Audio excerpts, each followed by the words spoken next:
The crackle of the old radio echoed through the wooden room of Deepwater Farm, blending with the creaking floorboards with each step Sarah took.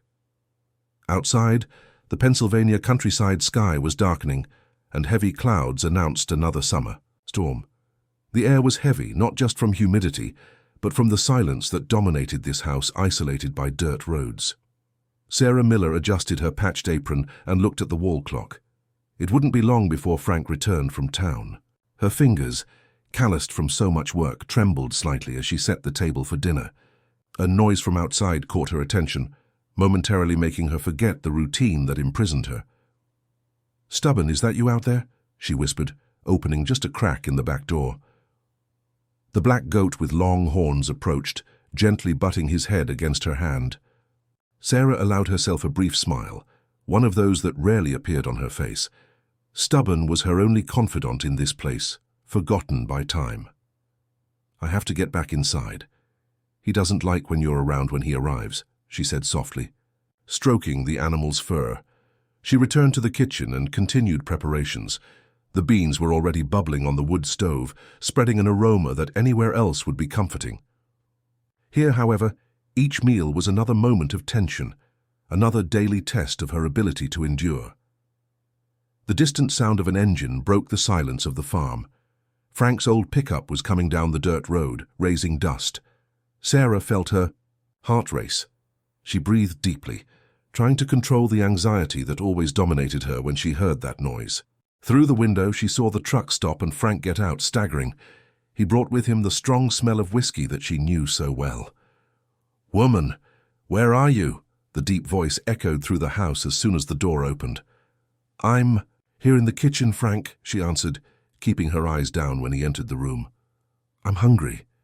"Is this food ready yet?" he asked, throwing his hat on the already set table. "Yes, it is. Sit down and I'll serve it right away." Frank settled heavily in the chair, watching her with those eyes that always seemed to evaluate her every movement. Sarah served dinner in silence, trying not to make any noise that might irritate him. "I was in town today," he commented after a few sips of whiskey. "I ran into Jerry. He said some social worker has been visiting farms in the region." Sarah felt a chill down her spine. Any contact with the outside world always aroused suspicion in Frank. "Really?" she replied, feigning disinterest. "Yeah. And I don't want anyone sticking their nose in here, understand? If some woman shows up asking about our life, you send her away. I don't need anyone meddling in what's mine." "Of course, Frank." Rain began to fall outside, first a few isolated drops that soon turned into a downpour. The sound of water on the roof almost drowned out Frank's heavy breathing. During the night, while he slept deeply after several more shots of whiskey, Sarah lay awake, listening to the storm. She thought about the social worker. Was it possible that someone from outside could see what was happening here? She went to the window and looked at the barn where Stubborn was sheltered. The goat had always demonstrated an almost supernatural understanding of the dangers surrounding her. He always seemed to know when Frank was having his worst days, keeping his distance at the right moments. There was something about that animal that went beyond instinct. Lightning briefly illuminated the landscape, revealing the vastness of land that separated them from the rest of the world. Deepwater Farm was more than an isolated place. It was a prison without visible bars. And Sarah was slowly beginning to realize that perhaps there existed a world beyond those fences, a world where the sound of her own laughter wasn't a forbidden luxury. On the dark horizon, behind the curtains of rain, something seemed to whisper that not all storms are eternal. If this story interested you, don't forget to subscribe to our channel and hit like. Tell us which city you're watching from. We continue. The morning dawned clear after the previous night's storm. Frank had left early to check the fences on the pasture on the other side of the property. Sarah took advantage of the moment of solitude to breathe a little more freely as she hung, clothes on the improvised clothesline beside the house. Stubborn grazed peacefully nearby, occasionally raising his head to look in her direction, as if standing guard. The distant sound of an engine broke the peace of that morning. It wasn't the familiar rumble of Frank's pickup, but something smaller, more high-pitched. Sarah froze, her hands still holding a wet sheet. A red, dusty motorcycle appeared around the bend in the dirt road, slowing down as it approached the house. The rider stopped in the yard, removed her helmet, and revealed a middle-aged woman with short grey hair and a determined look. "Good morning," the stranger greeted with a friendly smile. "You must be Sarah Miller, aren't you?" Sarah nodded, uneasy, immediately remembering Frank's warning about a social worker.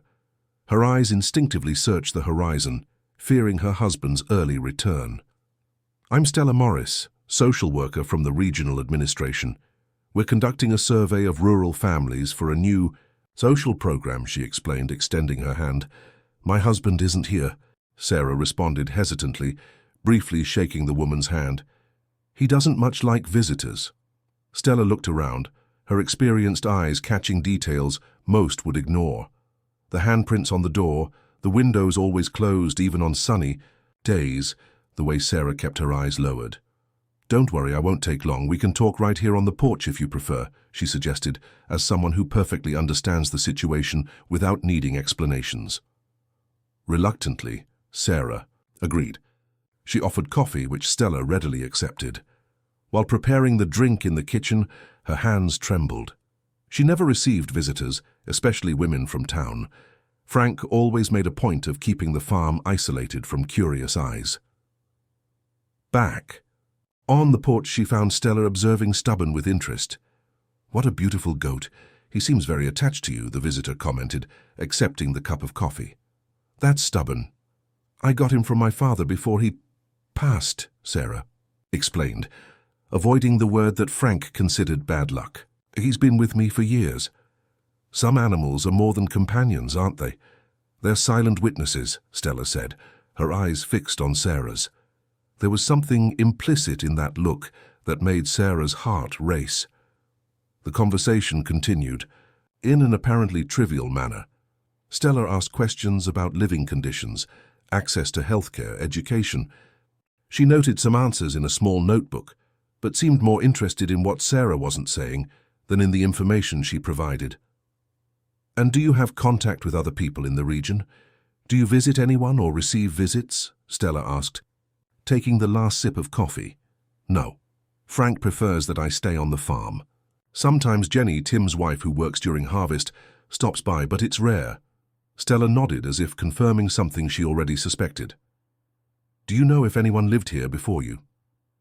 The question caught Sarah by surprise. Frank never talked about the farm's previous occupants. "I don't know much. When we arrived, the house was empty. Frank said the previous owner had gone away," she replied, feeling an inexplicable shiver. "Why?" "Just professional curiosity. We're mapping the occupancy history of rural properties," Stella evaded, checking her watch. "I need to be on my way. I have other visits today." As she stood up, Stella seemed to intentionally drop a small card on the porch floor. Sarah bent down to pick it up, but the visitor was quicker. "Oh, this is important," she said, holding the card a moment longer than necessary before putting it in her bag. Upon saying goodbye, Stella shook Sarah's hand firmly, looking her in, the eyes as few did. "Remember that the county has resources for all families in the region. No one needs to remain isolated or without support." When the motorcycle was already distant, Sarah noticed something on the porch floor. The card that Stella had accidentally dropped. She quickly picked it up and read, "Marina Rivers Shelter Home," and a phrase, "When you're ready, don't hesitate." On the back, a phone number.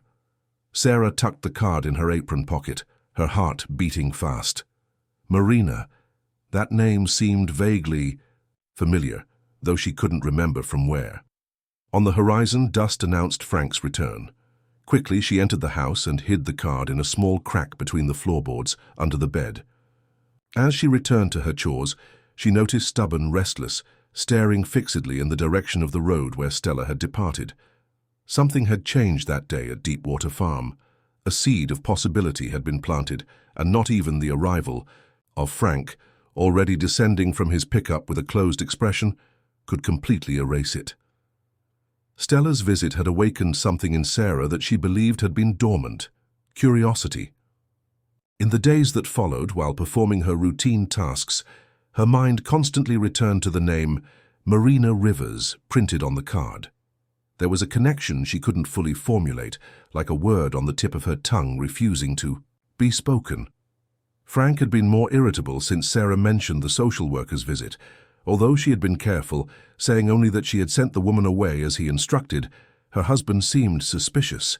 His eyes followed her around the house with more intensity than usual. Who guarantees that? Woman won't come back, he grumbled during dinner, 3 days after the visit. The government sends these vultures to stick their noses where they don't belong.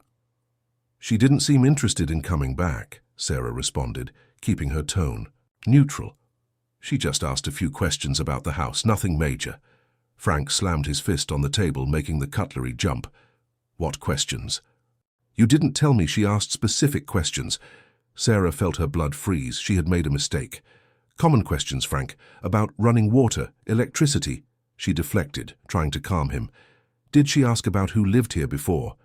Us. His voice had a tension she rarely heard. Yes, but I said I didn't know anything, she quickly replied, watching his reaction. Frank rose abruptly, his face contorted in a mixture of anger and concern. You shouldn't talk to anyone about this house, understand?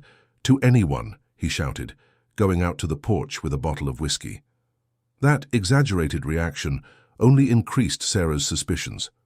There was something about the house or about the previous residents that Frank wanted to hide. The next morning, taking advantage of her husband's absence to negotiate the sale of part of the crop with a buyer, Sarah went to the barn. Stubborn greeted her with his usual gentleness, rubbing his head against her arm. What could he be hiding, Stubborn? She murmured, while spreading fresh hay on the floor. It was then that she noticed something strange. One of the floorboards in the barn seemed looser than the others. Driven by newly awakened curiosity, she knelt down and pulled on the wood, which yielded without much resistance. Underneath there was disturbed soil. Quickly glancing at the barn entrance to make sure she was alone, Sarah began to dig with her bare hands. It wasn't long before her fingers touched something metallic. She pulled out the object and cleaned off the dirt. It was a silver bracelet worn by time, but still preserving a delicate engraving on the back. M.R. M.R., Sarah whispered to herself.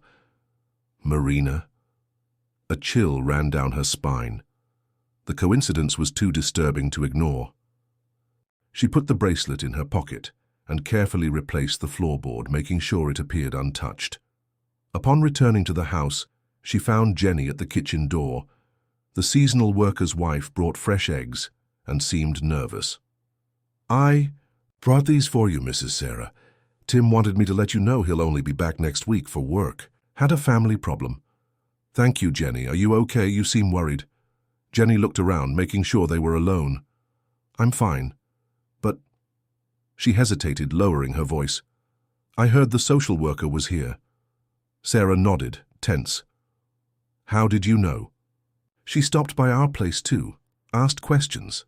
Jenny seemed to carefully choose her words. About the farm, about you folks, and about the woman who lived here before. Sarah's heart raced. And what did you say? Nothing. I know your husband doesn't like gossip, but... She hesitated again. Do you know about Marina? That name again. Sarah could barely disguise her interest. No. Who was she? The woman who lived here before you arrived. A pretty quiet woman, like you, Jenny explained, nervously looking toward the road. One day she vanished. Suddenly. The previous farmer, old George, said she'd gone to visit family and never returned. Nobody really believed it, but who was going to question it? And what happened to this George? He sold the farm right after and left. Nobody heard from him again. That's when you folks arrived. Sarah felt a tightness in her chest. The story had too many gaps, too many coincidences. Why are you telling me this now, Jenny? The woman looked at her with a mixture of fear and compassion, because the social worker is investigating her disappearance, and because, her voice faltered, because I recognize that look you have. It's the same one Marina had. Before Sarah could respond, the sound of Frank's pickup interrupted the conversation. Jenny quickly said goodbye, promising to return. Another day with more eggs. That night, alone in the kitchen while Frank slept, Sarah examined the bracelet again by the dim light of the oil lamp. Amateur Marina. What would her last name be? And why had she disappeared? What had happened to her? A quick glance toward the barn revealed Stubborn, standing still, looking fixedly at the house as if standing guard. There was something almost supernatural in the way that animals seemed to understand the gravity of the moment. The mystery of Marina, now intertwined with her own story. What if the fate that had sealed that unknown woman's life was the same awaiting her? The bracelet in her hands seemed to weigh like lead, loaded with secrets that the soil of the barn had guarded for so long. The discovery of the bracelet with the initials MR had intensified Sarah's unease. The following days passed in silent tension, with Frank increasingly suspicious, observing her with inquisitive eyes at every movement. She kept the bracelet hidden inside a small tin of buttons at the bottom of the wardrobe, along with the card, for the Marina Rivers shelter home. One afternoon under a heavy sky, while Frank had gone to take care of business in town, Sarah decided to search through the old wardrobe in the bedroom, a dark wooden piece of furniture that was already in the house when they moved in. It was one of those family relics that no one dared discard, with drawers that creaked when opened, and a peculiar smell of mothballs and the past. In the deepest part, she found a dress she had never worn, a simple model of faded blue cotton. That seemed to have been forgotten by the previous residents. Upon examining it more carefully, she noticed that the hem was partially loose, as if someone had started to unstitch it and stopped in the middle of the process. Driven by an intuition, she didn't fully understand herself. She took the small sewing scissors and finished opening the hem. Her fingers soon found something inside the fabric, a paper folded with almost ritualistic precision, yellowed by time. With her heart pounding, Sarah carefully unfolded the paper. It was a letter written in shaky handwriting. "If you're reading this, you already know he always finds out. Don't make the same mistake I did. There's a path by the river, trust the goat." Sarah read and reread the message, trying to absorb its implications. The mention of the goat made her shudder. Could it be possible that the letter referred to Stubborn? But how? The goat had been with her since before she moved to Deepwater Farm, or was the letter talking about another goat? She looked out the window and saw Stubborn grazing peacefully in the yard. The animal raised his head at that exact moment, as if feeling her gaze, and stood motionless, his black eyes fixed in the direction of the house. A noise at the front door made Sarah quickly fold the letter and hide it with the bracelet. It was Jenny who had come to bring the vegetables she had promised. "Brought a pumpkin too, Mrs. Sarah. Picked it this morning," the woman said, entering the kitchen. "Thank you, Jenny. Would you like some coffee?" While preparing the drink, Sarah wondered whether she should share her discoveries. She decided to risk a little. "Jenny, did you know this Marina well?" The woman almost choked on her sip of coffee. "Why are you asking about that now?" "Curiosity. You said she was similar to me." Jenny looked around, although she knew they were alone. "I didn't know her much. She was reserved. Lived frightened like a little bird that knows there's a hawk nearby." "And her last name, do you remember?" "Rivers, I think. Marina Rivers. M.R." The initials on the bracelet made sense now. And did she have any connection? With animals? A goat, perhaps? Jenny frowned, confused by the question. "Not that I remember." "Why?" Sarah changed the subject, offering more coffee. She couldn't risk telling about the letter yet. She needed to better understand what was happening. "And the river that runs behind the farm. Is there any path that leads to town from there?" Jenny's look suddenly became alert. "There's an old trail, yes, few people know it. It goes behind the cornfield, follows the river for about a mile and reaches a bridge. From there you can get to the main road without passing through the farm entrance." The information made Sarah's heart race. It was exactly the kind of path someone would need to know to escape unseen. "But why do you want to know about this?" "Mrs. Sarah?" Jenny asked, now visibly concerned. Before she could answer, the noise of Frank's pickup interrupted the conversation. He was returning earlier than expected. "I have to go," Jenny said hastily, getting up. "Be careful with the questions you ask around here. Walls have ears." When Frank entered, he found Sarah alone, pretending to be busy preparing dinner. His mood seemed worse than usual, and he brought with him, besides the smell of whiskey, a palpable tension. "Who was here?" he asked dryly. Jenny, she brought some vegetables from her garden.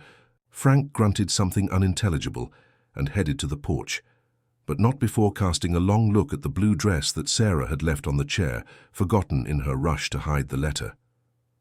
Where did this come from? He pointed to the garment. Sarah felt a chill. It was at the bottom of the wardrobe. I thought I could use it. It just has a loose hem. He picked up the dress, examining it with an expression that mixed anger and apprehension. This isn't yours. Throw it away now. But Frank, it's just an old dress. I said throw it away, he shouted, throwing the piece on the floor. Sarah quickly picked up the dress, nodding. Frank's behavior confirmed her suspicions. There were many more stories on that farm than he wanted her to know. That night, after Frank fell asleep, Sarah silently got up and went to the window. The full moon illuminated the yard, where Stubborn was standing, motionless, looking directly at the house, as if waiting. Sever her. Trust the goat, the letter said. Now she was beginning to understand. Perhaps Stubborn wasn't just a pet left by her father. Perhaps he was much more. A guardian, a witness, perhaps even a guide to the path of freedom that Marina hadn't been able to follow to the end. The incident with the blue dress left Frank even more vigilant. In the following days, he rarely left the farm, finding tasks that kept him nearby, always with an eye on Sarah's activities. She knew she needed to be cautious, but Marina's letter and the bracelet with the initials MR fed a spark of hope that refused to die. A week later, the opportunity Sarah had been waiting for finally arrived. The grain buyer from town had scheduled a meeting with Frank to discuss the crop sale, and he couldn't postpone it any longer. Before leaving, however, he made a point of making his instructions clear. I'll be gone at least until late afternoon. I don't want anyone coming in here while I'm away, understand? He said, his breath still heavy with last night's whiskey. Yes, Frank, no one will come in. He observed her suspiciously for a moment before adding, and don't go around poking into old things. This house has stories better left alone. As soon as the pickup drove away raising dust, Sarah felt a mix of relief and urgency. She had only a few hours to discover more about Marina and the mystery surrounding Deepwater Farm. Her first impulse was to look for Stubborn. The goat was in the small pasture beside the barn, but upon seeing her approach, he came toward her with decisive steps. There was an almost human anxiety in the animal's movements. I need to understand what happened here, Stubborn, she murmured, stroking the black fur. I need to know what the letter meant. In response, the goat began walking toward the back of the property, stopping from time to check if she was following. Intrigued, Sarah decided to accompany him. Stubborn led her along a path that skirted the cornfield until they reached a clearing near the river that cut through the farmland. There, partially covered by overgrown vegetation, was a small tool shed that Sarah had never noticed before. The door was locked with a rusty padlock, but one of the side windows was only sealed with poorly nailed boards. With some effort, she managed to remove 2 boards and peek inside. The smell of mold and abandonment was strong. Using a branch, as a lever, she widened the opening enough to pass through. Once inside, she needed a few moments for her eyes to adjust to the dimness. The shed was practically empty, except for some old tools, torn sacks, and a metal trunk in the corner. Sarah approached the trunk, her heart accelerating when she found it wasn't locked. Opening it, she discovered various personal items, some women's clothing, a worn notebook, a pair of shoes, and some photographs. Sarah picked up one of the photos, carefully cleaning off the dust. In it, a young woman with dark hair smiled timidly at the camera. Behind her, she recognized the porch of the farm's main house, only newer, freshly painted. She turned the photo over and read the inscription on the back. Marina, Spring 2015. Marina's face had the same expression Jenny had described, that of someone constantly frightened, like a bird always alert. There was something familiar. In those eyes that made Sarah shudder, it was like looking into a mirror distorted by time. Next, she opened the notebook. It was a diary, with sparse notes and occasional drawings. The first pages talked about Marina's arrival at the farm, her recent marriage to George. the hope for a peaceful life in the countryside. As she progressed in her reading, however, the tone changed. Reports of fights emerged, of obsessive control, of forced isolation. On a page dated a few months before the supposed disappearance, Marina had written, "He broke my mirror today. Said I didn't need it, that I was getting too vain. It's not about vanity. It's about erasing any trace of who I once was. Each piece of me that disappears is replaced by silence. How long will this go on?" In the last entry, just 3 lines. Stella. Came today. Said there's a way out. I'm afraid, but staying is worse. If something happens to me, let someone know. I didn't disappear by choice. Stella. The same name as the social worker who had visited Sarah. Could it be possible that it was the same person? That the Marina Rivers shelter home had been named in honor of the woman who had lived there before? A noise from outside the shed interrupted her thoughts. Stubborn was insistently stomping his hooves on the ground, as if warning of some danger. Quickly, Sarah stored the diary and some of the photos in her apron, closed the trunk and left through the window, replacing the boards as best she could. Upon returning to the clearing, she saw the reason for Stubborn's agitation. Jenny was coming along the same path they had traveled, her face a mask of concern. "Mrs. Sarah, thank God I found you. I need to warn you, Frank came back early. The meeting was cancelled. He's at the house now, looking for you." Sarah felt her blood freeze. "How long ago?" "About 15 minutes. I was passing by the road when I saw his pick-up return. I came running to find you. How did you know I'd be here?" Jenny hesitated before answering. "Because this is where Marina used to hide too, and because," her voice faltered, "because Stella asked me to keep an eye on you."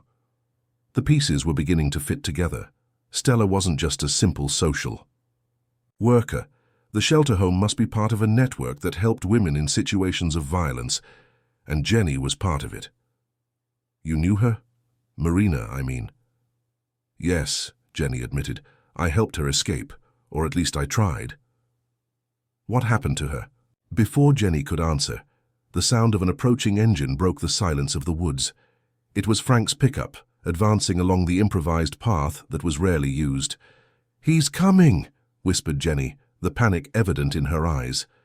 Sarah looked at Stubborn, who was already moving toward the river, indicating a path among the trees.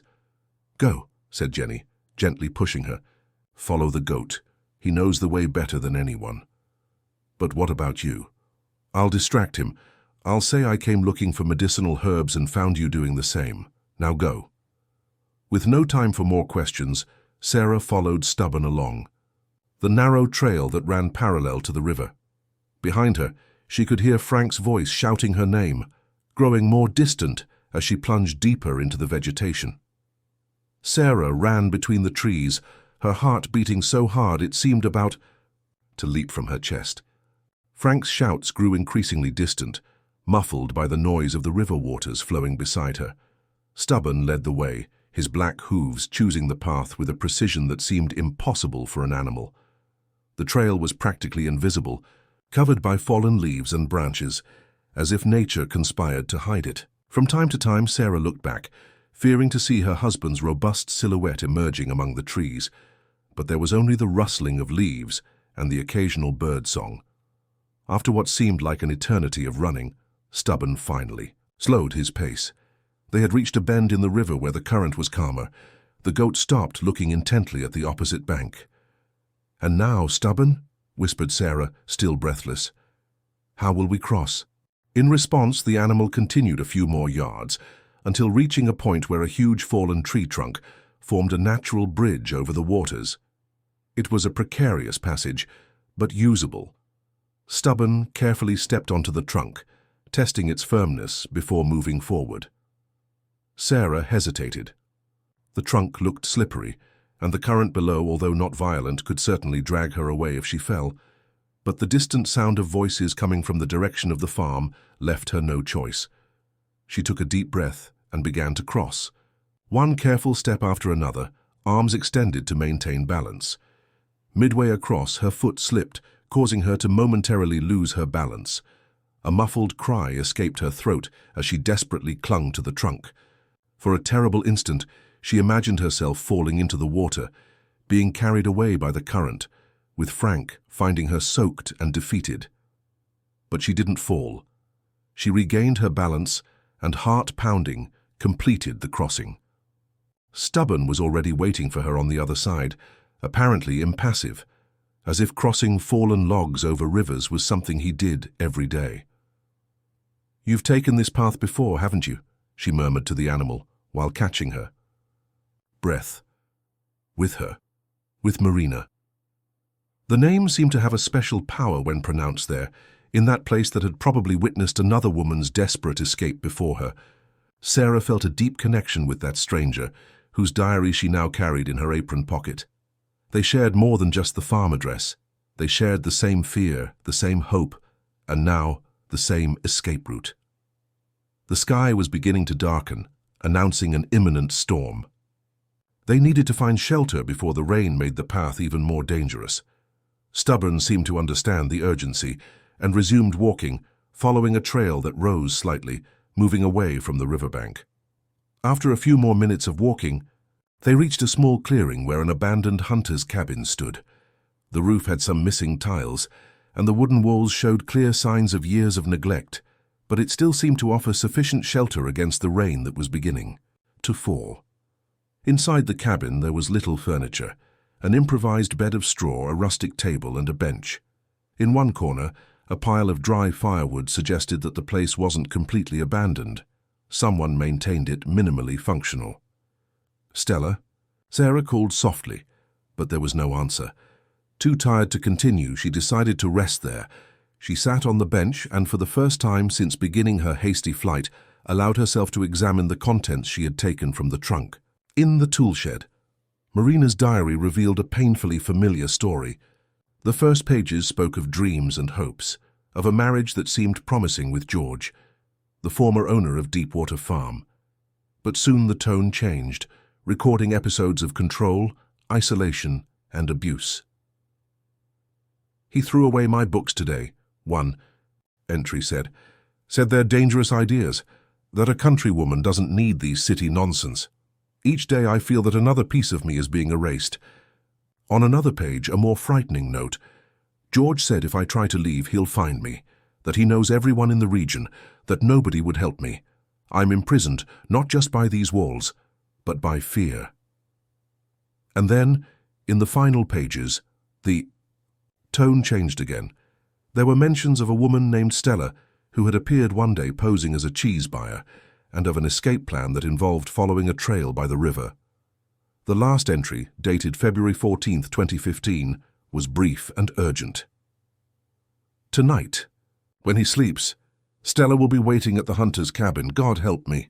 Below the last phrase, a different, firmer handwriting had subsequently added, "Marina arrived safely at the shelter home.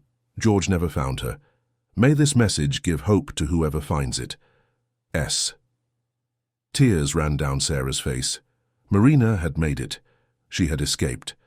And someone, probably Stella, had returned to leave that message of hope for any other woman who might need the same escape route. The sound of rain intensified outside, transforming into a real storm. Stubborn lay down near the door, his attentive eyes fixed on the entrance like a silent guardian. Sarah leafed through the photographs she had taken. In one of them, Marina appeared next to a black goat with long horns, incredibly similar to Stubborn. On the back, an inscription, "Marina and Guardian, 2014. "Guardian?" Sarah murmured, looking at Stubborn. "But how is that possible?" At that moment, as if in answer to her doubts, the cabin door opened. Sarah started, preparing to flee, but it wasn't Frank who entered. It was a woman with grey hair and a determined look, soaked by the rain. "Stella?" "I see you've met Guardian," said the social worker, with a slight smile as she closed the door behind her. "Or as you call him, Stubborn." The storm raging outside the cabin seemed small compared to the storm of questions agitating Sarah's mind. She looked alternately at Stella, drenched by the rain, and at Stubborn, who remained calm, as if the reunion with the social worker was something completely natural. How did you know I would be here?" Sarah finally managed to ask. Stella took off her wet rain jacket and hung it on an improvised hook on the wall. Jenny called me, said you had discovered the shed and that Frank almost caught you. She approached, sitting next to Sarah on the old wooden bench. But even without her warning, I would have come. I always come to this cabin when there's a storm. It's part of the protocol. Protocol? Yes, for rescues like yours. Like Marina's years ago. Sarah firmly held the diary she had found. I read, she managed to escape, didn't she? The message. In the diary, yes she did, Stella confirmed with a gentle smile. And she's well, rebuilt her life far from here. She was one of the first women we helped through the support network, even before we had an official name or headquarters. The Marina Rivers Shelter Home. Was it named in her honor? She not only inspired the name, Sarah, Marina founded the home after she recovered, transformed her pain into purpose. Today she helps other women take the same journey she took.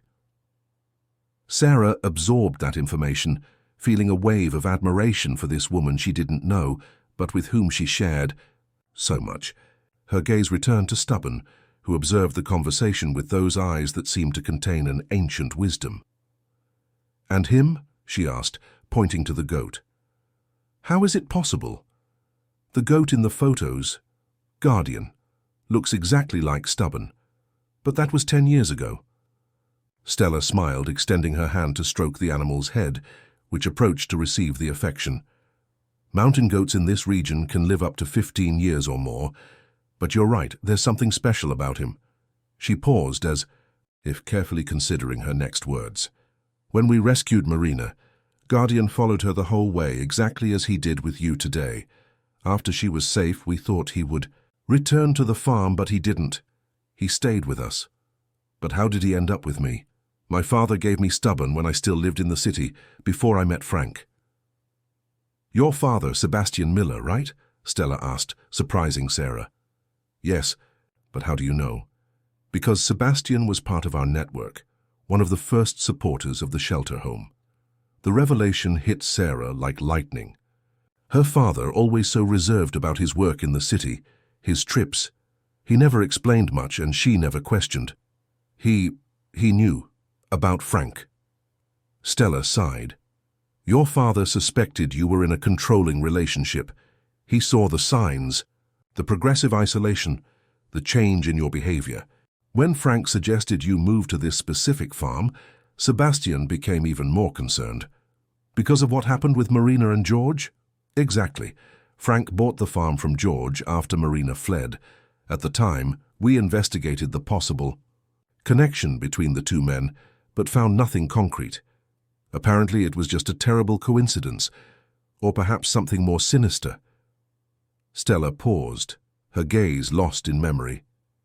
Regardless, when your father learned you were coming here, he sought out the shelter home, asked for our help. And Stubborn, Guardian, or Stubborn as you know him, was a deliberate gift.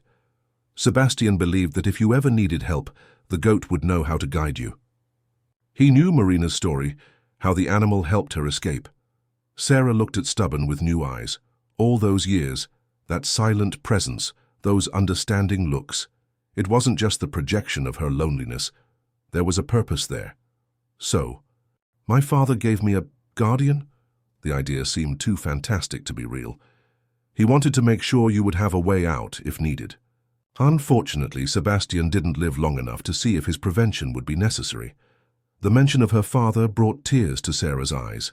He had passed away 3 years ago, before she could fully realize the situation she was in. Or perhaps she had realized but didn't want to admit it.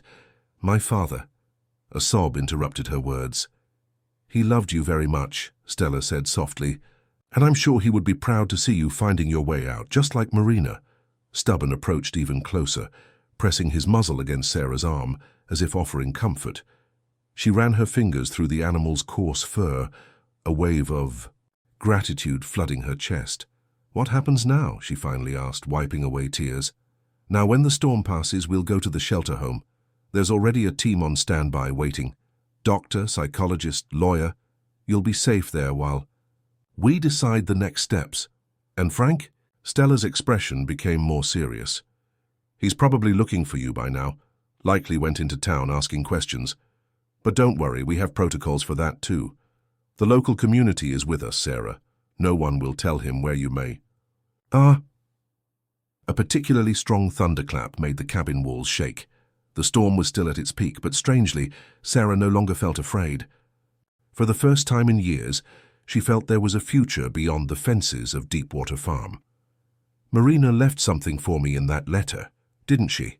She suddenly asked, remembering the words on the paper hidden in the dress. She didn't even know me, but she left a message. Stella smiled. Marina left that message for any woman who might find herself in the same situation as her, a message of hope, of possibility. And the part about trusting the goat, she looked at Stubborn. Well, that was almost like a code. Between us, Guardian became a symbol of our cause. That's why the shelter home logo has a goat silhouette, Sarah murmured, remembering the card that Stella had accidentally dropped. Exactly. For those who know the story, it's a constant reminder that sometimes freedom comes through the most unexpected paths. Outside, the rain was beginning to diminish, and a ray of moonlight occasionally broke through the clouds. The storm was passing, both the one falling from the sky and the one that had tumultuous Sarah's life for so long. Stubborn got up and went to the door, sniffing the air, as if assessing whether it was safe to proceed. His behavior, which before seemed merely curious, now had new meaning for Sarah. He wasn't just a goat, he was a guardian, a guide, a symbol of resistance and hope. "It's time to continue," said Stella, standing up. "Are you ready?" Sarah looked one last time at Marina's diary in her hands, at the photographs that told a story so similar to her own. Then she gazed into the dark, deep eyes of Stubborn, her faithful guardian, sent by her father as a final act of love and protection.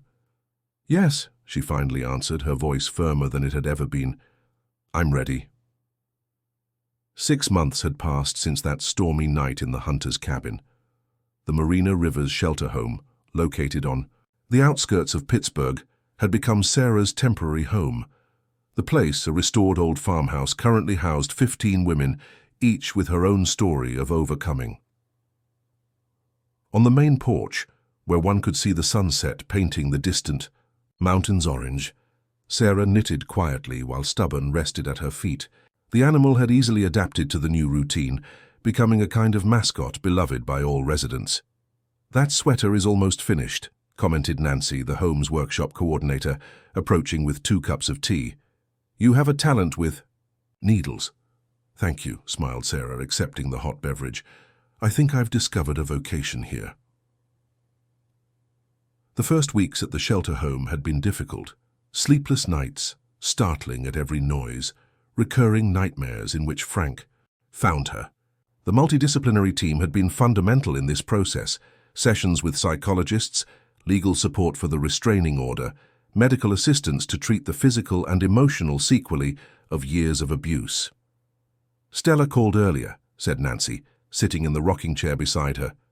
"She said she's returning from Greene County tomorrow. How was the inauguration of the new unit?" "A success, from what she told me.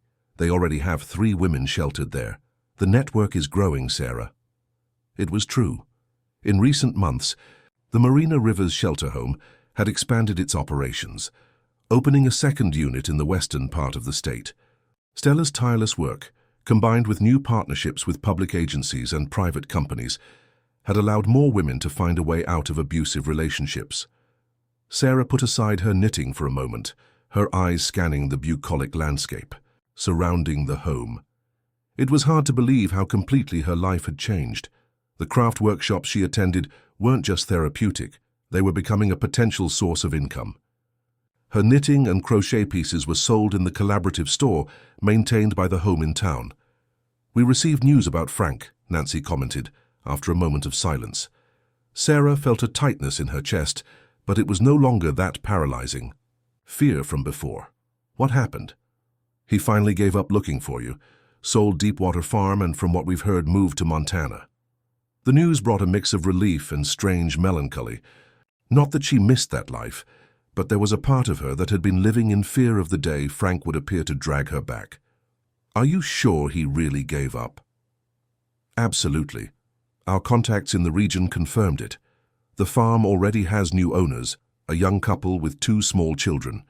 Sarah smiled, imagining the old wooden house gaining new life, new sounds, children's laughter running through the yard, where before there was only silence and fear. And Jenny? Any news about her? She's fine, still our eyes and ears in that region. She was the one who told us about the farm being sold. Stubborn raised his head as if following the conversation, his intelligent eyes fixed on Sarah, who extended her hand to stroke his fur, now shinier and better cared for. You know, yesterday I told our story to Martha, the new resident, Sarah commented, resuming her knitting.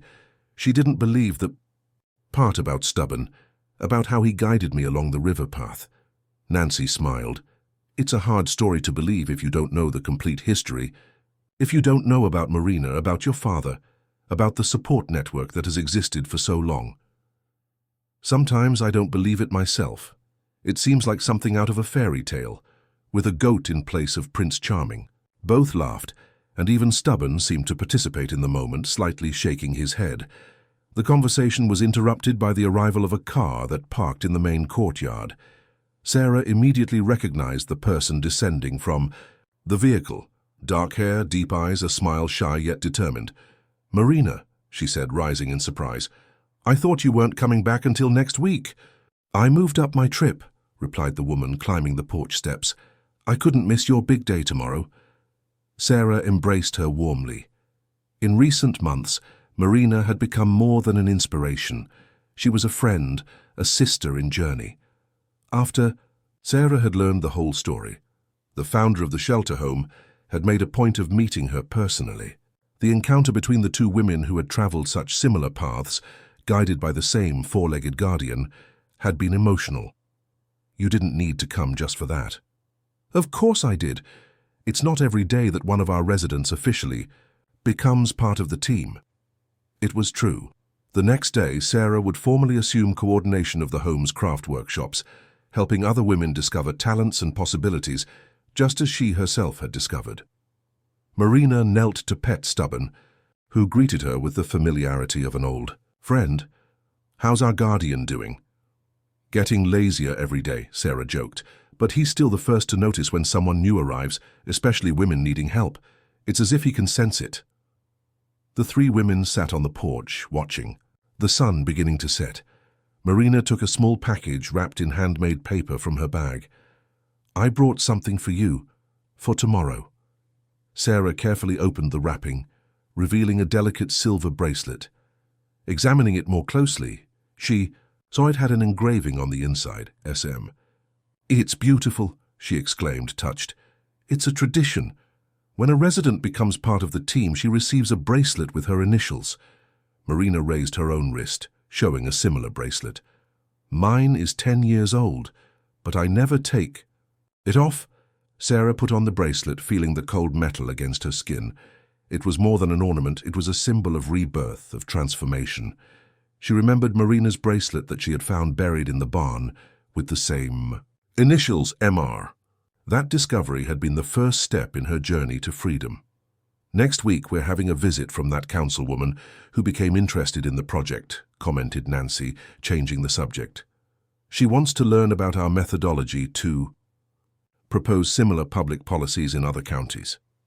"That's great," replied Marina. "The more people understand the importance of this work, the better. Especially in rural areas where isolation makes everything more difficult." The conversation continued as night fell completely. Stella called, saying she would arrive in the morning for Sarah's induction ceremony. Other residents of the home joined them on the porch, bringing coffee and cookies. Stories were shared, some painful, others inspiring. There was a sense of community, of belonging, that Sarah had never experienced before. Later, in her room, Sarah sat at the desk and opened the diary she had begun writing when she arrived at the shelter home. Unlike Marina's diary, full of anguish and fears, hers now recorded dreams, plans, small daily victories. On the first page, she had pasted a photo of her father, Sebastian, next to a more recent image of herself with Stubborn. 2 guardians separated by time, united by the same purpose. She wrote a few lines about the day, about Marina's surprise arrival, about the bracelet that now adorned her wrist. Then she closed the diary and approached the window. The full moon illuminated the pasture where Stubborn now slept peacefully. Beside him, 2 baby goats rested, the new guardians who, one day perhaps, would guide other women along paths to freedom. The next morning, wearing a blouse she had knitted herself, Sarah walked to the main hall of the shelter home, where a small group was already gathering for the ceremony. Stella was there, as were Marina, Nancy, Jenny, who had come especially for the occasion, and all the women currently sheltered by the institution. In the center of the hall, there was a table with a carved wooden plaque, Stubborn's Craft Workshop, one thread at a time weaving new futures. Like the surprise? Asked Stella, approaching. It's perfect, Sarah replied, her eyes welling up. The ceremony was simple yet moving. Each person present shared a word about what the shelter home meant in their lives. When it was Sarah's turn, she looked at all. Those women who had become her family, and simply said, "Thank you for teaching me that not all storms are eternal." Later, on the porch where she usually knitted while watching the sunset, Sarah found Stubborn, who looked at her with those deep, wise eyes. She stroked the animal's fur, silently thanking him for being the first to show that, even along the most unexpected paths, there can be hope. That same evening, in the shelter home office, Sarah received her first official responsibility, guiding a newcomer, a woman from the countryside who had fled with only the clothes on her back and a small bag of provisions. Seeing the mixture of fear and hope in that stranger's eyes, Sarah recognized her own reflection from 6 months ago. "Everything will be all right," she said, holding the woman's trembling hands. "You're not alone anymore." And as the moon rose in the starry Pennsylvania sky, illuminating corners previously darkened by fear, Sarah knew she had found not just a refuge, but her true home. A place where the sound of her own laughter was no longer a forbidden luxury, but a daily achievement, a living testimony that there is always a path to freedom, even when all doors seem closed.